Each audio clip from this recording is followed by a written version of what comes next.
I don't care what your excuse is. You ruined my lunch and you are going to pay for it. Officer, I want her arrested. You really think a broke waitress like you can lie straight to our faces and get away with it? Get down. Now the words came out hard and final, like a door being slammed shut. And before Naomi Carter could even draw a full breath, force took over. Her body lurched forward, her knee struck wood. Her cheek hit the diner floor with a sharp, ringing impact that sent pain flashing through her skull. Coffee spilled across the tiles. Its chair screeched. Oh. Then came the laughter. Not nervous, not unsure. It was loud, cruel laughter, the kind that comes from people who believe they hold the truth. Simply because they wear authority, her claim of being a billionaire barely had time to exist before it was buried under boots. In mockery, the diner went quiet in the worst way possible. Naomi lay pinned to the cold tile, arms forced behind her back, metal cuffs biting into her wrists. The floor smelled of bleach, grease, and years of spills scrubbed but never fully erased. Her apron was smeared dark. Her palms burned. Her shoulder throbbed. Yet her breathing stayed slow and controlled, like someone counting silently through pain.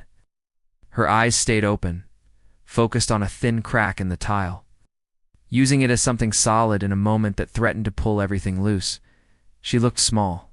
She looked ordinary. And that was exactly why they felt so confident. Less than an hour earlier, Naomi had been moving through the diner with quiet purpose. The lights flickered overhead, plates clinked. The air was thick with fried food and old coffee. She had worked places like this long enough to read the room without effort.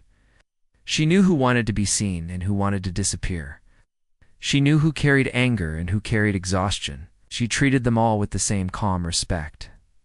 She wore plain clothes because she liked it that way. No jewelry, no sharp edges, no hints of the life she stepped back into once her shift ended.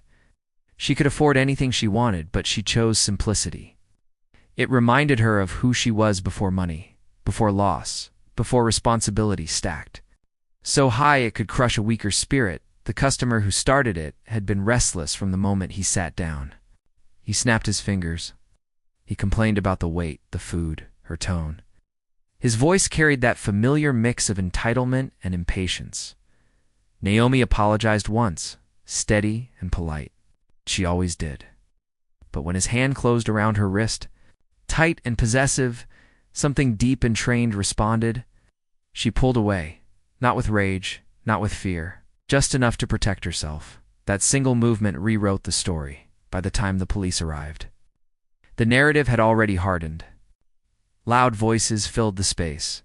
Pointed fingers replaced facts. The officers entered with speed and confidence, eyes scanning for control rather than truth. They did not ask Naomi what happened. They did not look at the red mark forming on her wrist or the way she held her arm close to her body.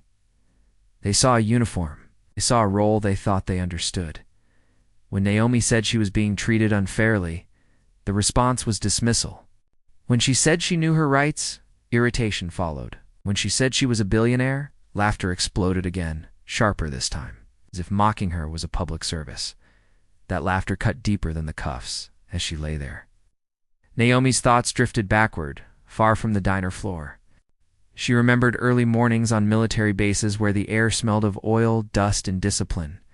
She remembered her brother Marcus Carter standing tall, already a leader long before anyone gave him a title. After their parents died, Marcus became her anchor, taught her control, patience, and the power of silence. Marcus believed that real strength never needed to announce itself. He rose through the ranks not by crushing others, but by earning trust. Soldiers followed him because they believed in him. When he became a general, the rank never owned him. He wore it lightly, like armor he could remove when needed. Naomi remembered the last time she saw him alive, the long hug, the way he told her to stay exactly who she was, no matter how loud the world became. She remembered the funeral, too, the rain-soaked ground, the folded flag pressed into her hands, the silence that followed her home and never truly left. That same silence lived inside her now, holding her steady. The officers adjusted their grip. One told her to stop resisting, even though she had not moved at all. Another warned her about lying again. Her wrists pulsed with pain. Her cheek burned. Around her, people watched and said nothing. Some looked away. Some stared. Most stayed frozen, grateful it was not happening to them. Silence became a second form of force. Minutes stretched. The manager hovered, torn between fear and responsibility. A young woman near the door wiped tears from her face but stayed silent. A man at the counter clenched his jaw and stared into his cup. No one stepped forward, except an older veteran rose slowly from his booth. His movements were careful, his posture stiff from years of wear. His hands were scarred, but steady. He looked at Naomi's stillness, at the way she endured without begging or shouting. And something in him recognized something familiar. He spoke quietly, suggesting they check who she was. The officers brushed him off, but the name had already begun its journey. A call went out, then another. Somewhere far from the diner, in an office lined with flags and framed medals, a phone rang. The moment the name Naomi Carter was spoken, everything changed. Voices lowered, postures straightened. Decisions were made quickly, efficiently, without drama. Back in the diner, the door opened again. The atmosphere shifted immediately. The people who entered did not rush. They did not raise their voices. Their presence alone commanded attention. One of them knelt beside Naomi, careful and respectful, asking if she was injured. The officers stiffened. Confidence drained from their expressions. A senior official stepped forward and spoke clearly for everyone to hear. Naomi Carter was the sister of General Marcus Carter, a man whose name still carried honor, a man whose integrity was taught long. After his passing, the silence that followed was heavy and complete. Hands shook as the cuffs were removed. Apologies came fast and clumsy, tripping over themselves. Authority shrank under the weight of truth. Naomi rose slowly, her wrists red, her apron stained. She did not smile. She did not threaten. She simply looked at the officers with calm disappointment. They had not listened. They had decided no one argued. People stood without being told. Hats came off, eyes lowered.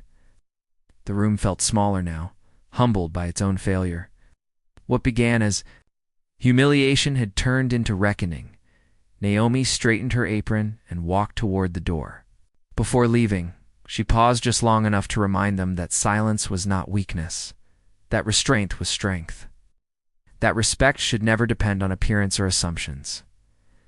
Outside, the night air was cool against her skin. She breathed deeply. For a moment, she felt her brother beside her, not as a memory, but as a presence, steady, unmoving, proud. The story spread quickly after that. Not because Naomi chased attention, but because people needed to hear it, needed to face how easily dignity can be stripped away when power forgets humanity. A week later, Naomi returned to the diner. Same uniform, same calm presence. But something had changed. People looked at her differently, not because of her wealth, not because of her brother's name, but because they had witnessed quiet strength stand firm under pressure, and maybe, for the first time, they understood that the most powerful people in the room are often the ones who never raise their voice,